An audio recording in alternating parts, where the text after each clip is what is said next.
तो फिल्म की शुरुआत सैरा से होती है जो पार्क में अपनी बेटी के साथ खेल रही थी और तभी वहां से एक हेलीकॉप्टर गुजरता है जिसकी आवाज उसे परेशान कर देती है। हेलीकॉप्टर को देखते हुए पुरानी यादों में वो खो जाती है। वो एक आर्मी ऑफिसर थी और एक मिशन में उसके कई साथी मारे गए थे जिसका दुख और सदमा आज भी उसे था और इसी वजह से उसकी दिमागी हालत भी खराब हो गई थी और उसने रिटायरमेंट भी ले ली थी। उसकी इसी खौफनाक यादों के दौरान एक आदमी जो कि अपनी फैमिली के साथ खेल रहा था उससे टकरा जाता है और वो उसे किसी दुश्मन की तरह पलटते हुए इतना मारती है कि उसकी नाक तक टूटकर खून रिसने लग जाता है और तब जाकर उसे होश आता है कि मैंने ये गलत कर दिया। फिर उसने इस आदमी से माफी भी मांगी और वो अपने बेटे को लेकर घर चली गई। कुछ साल इस दिन को गुजर जाते हैं और दिखाया जाता है कि सहरा का बेटा अब बड़ा हो चुका है और सहरा उसे लेकर अमेरिकन एम्बेसी में जाती है। इसी टाइम सहरा को एक जर्नलिस्ट का मैसेज मिलता है जिसमें वो बता रहा था कि सहरा के आखिरी मिशन के बारे में उसके पास कुछ खास इंफॉर्मेशन है जिसकी मदद से ये लोग पता चला सकते हैं कि आखिर उस दिन दुश्मनों ने उनके ऊपर हमला किया कैसे था। जर्नलिस्ट ने एक वीडियो भी सेंड की हुई थी जिसे सारा देखने लग गई। काफी देर के लोग एम्बेसी में अपनी बारी का इंतजार करते रहे और सारा का बेटा बहुत ज्यादा बोर हो गया, इसीलिए सारा उसे प्लेइंग रूम में छोड़ आती है। सारा बाहर निकलती है तो उसकी नजर दो लड़कों पर पड़ती है जो रिस्ट्रिक्टेड एरिया का दरवाजा खोले खड़े थे। हालांकि यहाँ पर किसी को आने जाने की इजाजत नहीं थी, पर ये लड़का एक दूसरे लड़के को बैग देकर यहाँ से बाहर भेज देता है और सहरा इन्हें शक की नजरों से देखने के बाद भी इग्नोर कर देती है। वो अपने बेटे को लेने के लिए प्लेइंग रूम में जब जाती है तो ये देखकर उसके होश उड़ जाते हैं कि उसका बेटा तो वहाँ था ही नहीं। बाहर आकर उसने हर जगह, हर रूम, हर ऑफिस में अपने बेटे को देखा, लेकिन उसका बेटा अब उसे मिल नहीं रहा था। वो गुम हो चुका था। तो यहाँ के रीजनल सिक्योरिटी ऑफिसर एरिक से मिलती है और उससे वही रिस्ट्रिक्टेड दरवाजा खोलने की रिक्वेस्ट करती है, ये बताते हुए दो बंदों ने इस दरवाजे को खोला था, हो सकता है कि मेरा बेटा भी वहां चला गया हो। एरिक ने अपने सारे स्टाफ को, सभी गार्ड्स को उस बच्चे को ढूंढने में लगा दिया पूरी एम्बेसी के अंदर, पर ये दरवाजा नहीं खोला और बताया कि ये दरवाजा खोलना तो अलाउ ही नहीं है। वो अभी यही बात उसे समझा ही रहा था कि उसी टाइम सार्जेंट यहाँ आकर एरिक के कान में कुछ कहते हैं और एरिक उसे लेकर ऑफिस में चला जाता है जहाँ सारा को बताया जाता है कि वो इस एम्बेसी में अकेली आई थी। उसका बेटा तो उसके साथ था ही नहीं, ना ही एंट्री में उसके बेटे का नाम था, यहाँ तक कि सीसीटीवी कैमरास में भी वो अकेली ही नजर आ रही थी। देखकर सारा गुस्से से लाल पीली हो गई। सारा को अच्छी तरह याद था कि वो अपने बेटे को यहाँ लेकर आई थी, इसीलिए वो फौरन जर्मन पुलिस को कॉल करने की रिक्वेस्ट करती है। एरिक उसे फोन मिलाकर दे देता है। सारा उन्हें अपने बच्चे की कंप्लेन करती है, लेकिन जर्मन पुलिस उसे ये बताती है कि वो एम्बेसी अमेरिका का इलाका है और हम वहाँ कुछ भी नहीं कर सकते। पुलिस वाले सारा की बस इतनी मदद कर सकते थे कि वो अपने दो पुलिस ऑफिसर वहाँ भेज रहे थे जो सारा को उस एम्बेसी से निकाल सकते थे। थोड़ी देर में सार्जेंट को कोई काम पड़ा तो वो सारा को एक कमरे में लॉक कर गए। मौके का फायदा उठाते हुए सारा ने अपनी मॉम को कॉल की और उनसे कहा कि किसी तरह आप पुलिस या गवर्नमेंट से कांटेक्ट करिए क्योंकि अमेरिकन एम्बेसी वालों ने मेरे बेटे को किडनैप कर लिया है। उसकी ऐसी बातें सुनकर उसकी मॉम चौंक जाती है और सारा से पूछती है कि सारा, क्या आजकल तुम अपनी मेडिसिन ले रही हो? ये सुनकर सारा झुंझला जाती है कि किसी को भी उसकी बात पे यकीन क्यों नहीं आ रहा था। असल में सारा को स्ट्रेस की वजह से हेलुसिनेशंस होते रहते थे और विजन्स आते रहते थे। मन घड़त कहानियां उसके दिमाग में बनती रहती थी, इसलिए उसकी मॉम को लगा कि सारा भी उनसे झूठ कह रही होगी या सारा को ऐसे ही विजन्स आ रहे होंगे। सारा को किसी तरह इस ऑफिस से बाहर जाना था। लॉक खोलने के लिए वो इधर उधर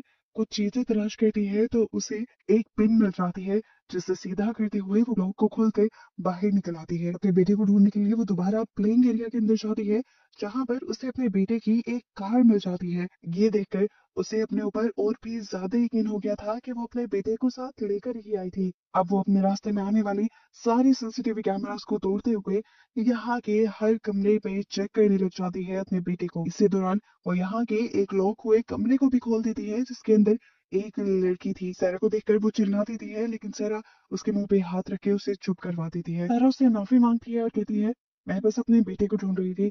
ये कहकर वो जाने ही लगी तो इरीना नामी इस लड़की ने उसे रोक लिया और कहा कि मैं यहाँ पर पिछले 2 महीने से रह रही हूँ, अगर तुम चाहो तो मैं तुम्हारे साथ मिलकर तुम्हारे बेटे को ढूंढ सकती हूँ, लेकिन इसके बदले में तुम्हें मुझे यहाँ से बाहर निकालना होगा। सारा उसकी बात मान जाती है।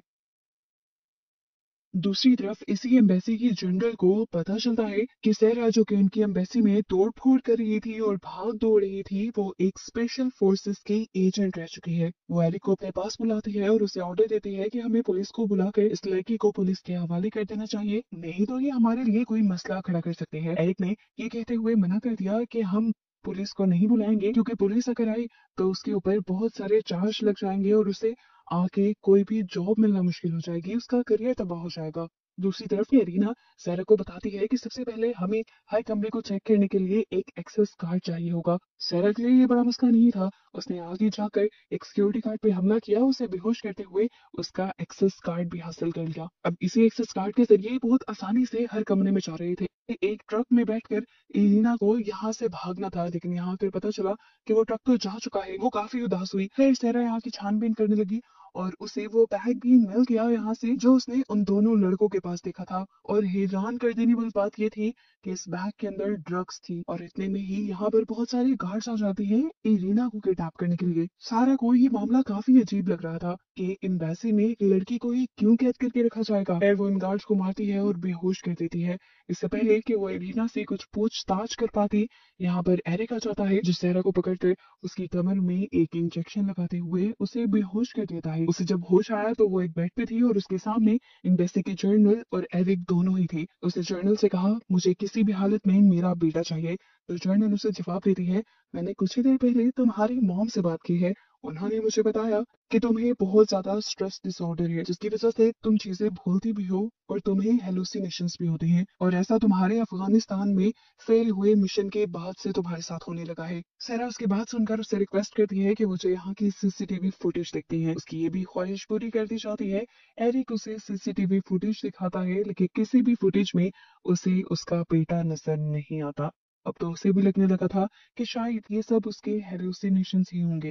पूरी रात यहाँ रहते हैं और सुबह होते ही उसे यहाँ से लेने के लिए इरीना आ जाती है बहरूपिया बनकर। अब सारा इरीना से पूछती है, आखिर तुम हो कौन और ये लोग तुम्हारे पीछे क्यों पड़े हैं। वो बताती है कि मेरे डैड एक पॉलिटिशियन थे, पॉलिटिशियन होने के साथ साथ वो एक डॉन भी थे, उनके पास बहुत सा पैसा था और वो यूएस गवर्नमेंट के कई इलीगल काम भी करवाते थे। पर फिर जब उन्होंने पार्टी बदली तो गवर्नमेंट के लोगों ने उन्हें मरवा दिया और मुझे उन्होंने पकड़ लिया। उस दिन तुम्हारे सामने वो लोग मुझे मारने आ रहे थे, जिनसे तुमने मेरी जान बचाई।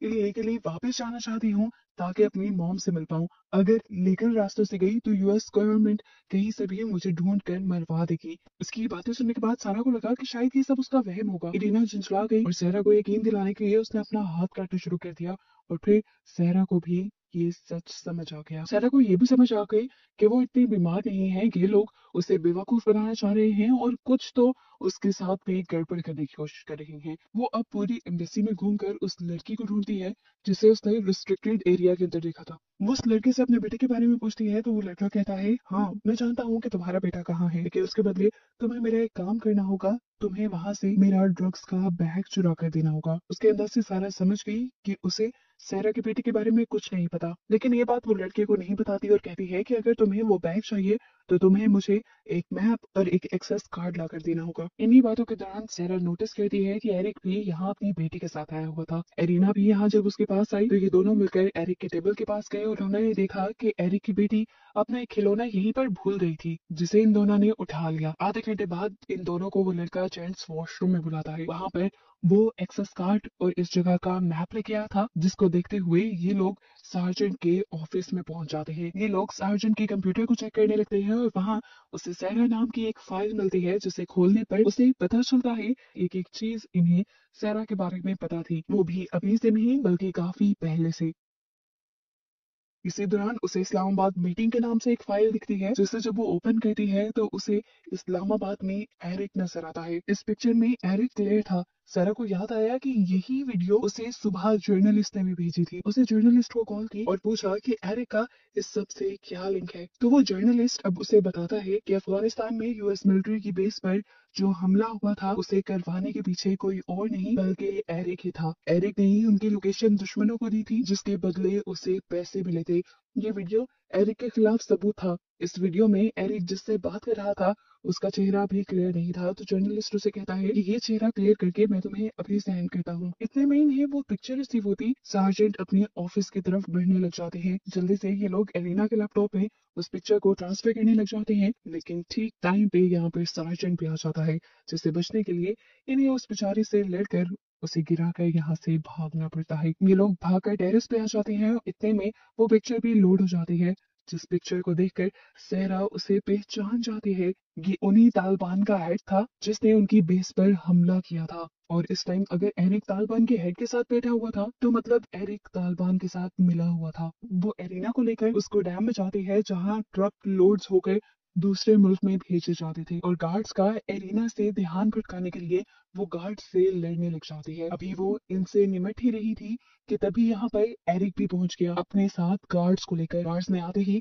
धड़ाधड़ सहरा पे हमला शुरू कर दिया, जिन सबसे सहरा एक एक करके बड़े अच्छे से निपट लेती है, क्योंकि वो एक ट्रेन सोल्जर थी। ऐसे गार्ड्स से लड़ना उसके लिए आम बात थी। जब सभी गार्ड्स को वो हराकर गिरा देती है तो एरिक उस पर हमला कर देता है, पर वो बेचारा भी सहरा के सामने कुछ नहीं था। सहरा उसका मार मार कर बुरा हाल कर देती है और उसी की गन छीन कर उसी पर पॉइंट कर देती है और उससे कहती है, मुझे मारने के लिए इतना बड़ा प्लान क्यों बनाया? तुम कुछ भी करवा सकते थे, सड़क पर मेरा एक्सीडेंट करवा सकते थे, मेरा मर्डर करवा सकते थे, तुम्हारा मकसद तो सिर्फ मुझे खत्म करना था ना। एरिक हैरान होकर उससे सवाल करता है, तुम्हें कैसे पता कि मैं तुम्हें मरवाना चाहता हूँ? और मैं तुम्हें क्यों मरवाऊंगा? सहरा बोली, क्योंकि मैं वही आखिरी सोल्जर हूँ जो उस दिन अफगानिस्तान में बच गई थी। मैं ही उसी सारे हमले की आई विटनेस हूँ जिसको करवाने के पीछे तुम्हारा भी हाथ है, और बस अपने आप को बचाने के लिए तुम मुझे मारना चाहती हो। लेकिन मैं तुम्हें नुकसान नहीं पहुंचाऊंगी, मैं बस इतना चाहती हूँ कि तुम मेरा बेटा मुझे वापस दे दो। एरिक उससे कहता है कि अगर मुझे कुछ हुआ तो याद रखना कि तुम्हारा बेटा तुम्हें जिंदगी भर नहीं मिलेगा। उसकी धमकी सुनकर सैरा वहां से निकल गई। उसे समझ थी कि अब अपना काम निकलवाने के लिए उसे कुछ और ही करना होगा। वो बाहर जाकर सबसे पहले एरिक की बेटी को ढूंढती है और उसका टॉय फोन उसे दिखाते हुए उसे बातों में लगाकर यहाँ के एक सेफ हाउस में ले जाती है और उसे अपने साथ वहां पर बंद कर देती है। उसने एरिक की बेटी को किडनैप कर लिया था। इस चीज की खबर जनरल और एरिक के बाकी कलीग्स को भी हो गई। सभी लोग इस सेफ हाउस के सामने आ गए और सभी ने सहरा से उस बच्चे को छोड़ देने को कहा, लेकिन सहरा उसे छोड़ने के लिए तैयार नहीं थी।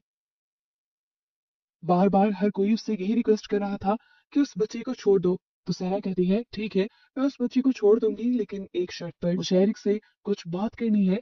इस बच्ची के बदले एरिक पहले अंदर आएगा। एरिक चुपचाप उसकी बात मानते हुए अंदर आ जाता है और सबसे पहले आकर यहाँ का वॉइस सिस्टम बंद करता है, क्योंकि वो जानता था कि यहाँ की आवाजें सारी बाहर जा रही हैं और एरिक के जो घिनौने काम सैरा को पता है उसका वो किसी और को पता लगने नहीं दे सकता। सैरा ने उससे सबसे पहले यही बात कही कि मैं जानती हूँ तुम मुझे मारना चाहते हो, मैं खुद को खुद ही खत्म कर लूंगी, लेकिन मेरी एक शर्त है कि तुम मेरे बेटे को मेरे मरने के बाद मेरी मॉम के हवाले कर देना। इस बात का तो एरिक कोई जवाब नहीं देता, लेकिन वो सैरा से कहता है कि तुम जो जानना चाहती हो मैं तुम्हें बताता हूँ। हाँ, मैं उस दिन मिला था, अफगानिस्तान के तालिबान से मैं मिला हुआ था और मैंने ही यूएस बेस की लोकेशन भी दुश्मनों को बताई थी, क्योंकि मुझे इस काम के बदले पैसे मिल रहे थे। वो काम कब का कब हो गया, सभी लोग मारे गए, एक तुम बच गई थी। मैं जानता था तुम्हारे बारे में, लेकिन मैं कभी भी तुम्हें मारना नहीं चाहता था। मसला तो उस जर्नलिस्ट की वजह से बना जिसको इस सारी बात की खबर हो गई। वो मुझे धमकाने लगा, मैं जानता था कि वो जरूर तुम्हें भी ये बात बताएगा।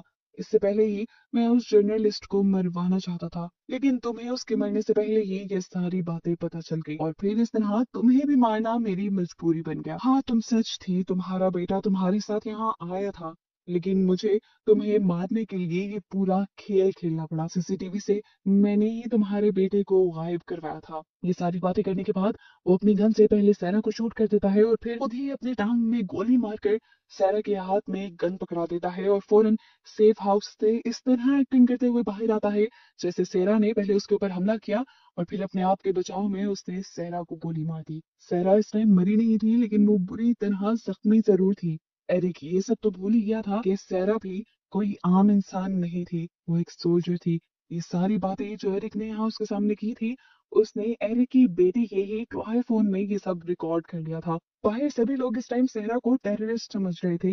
जिस सेफ हाउस के अंदर सहरा थी, उस सेफ हाउस को खत्म करने के लिए वो तो उसके बाहर बॉम्ब भी लगा दे, लेकिन उससे पहले ही सहरा वो रिकॉर्डिंग यहाँ के माइक्स में प्ले कर देती है। बाहर खड़े हुए सभी लोग एरिक का वो कन्फेशन सुन पाते हैं और जान जाते हैं कि एरिक एक घिनौना इंसान है। वो ना सिर्फ इस टाइम सहरा के साथ ही खेल खेल रहा था, बल्कि उसने यूएस गवर्नमेंट और यूएस मिलिट्री के साथ भी बहुत बड़ी गद्दारी की थी। एरिक का चेहरा जब सबके सामने आता है तो एम्बेसी की जनरल फौरन ही उसे गिरफ्तार करवा देती है। सहरा को सेफली सेफ हाउस से बाहर निकाल लिया जाता है और उसके बेटे को भी ढूंढकर जल्द ही उसके हवाले कर दिया जाता है। एम्बेसी की तरफ से उसे अच्छी हेल्थ केयर सर्विस प्रोवाइड की जाती है, जिससे उसका इलाज होता है और वो बिल्कुल ठीक हो जाती है। और मूवी के एंड पर सहरा को उसके बेटे के साथ खुश दिखाया जाता है और बस इसी के साथ ये मूवी यहाँ खत्म हो जाती है।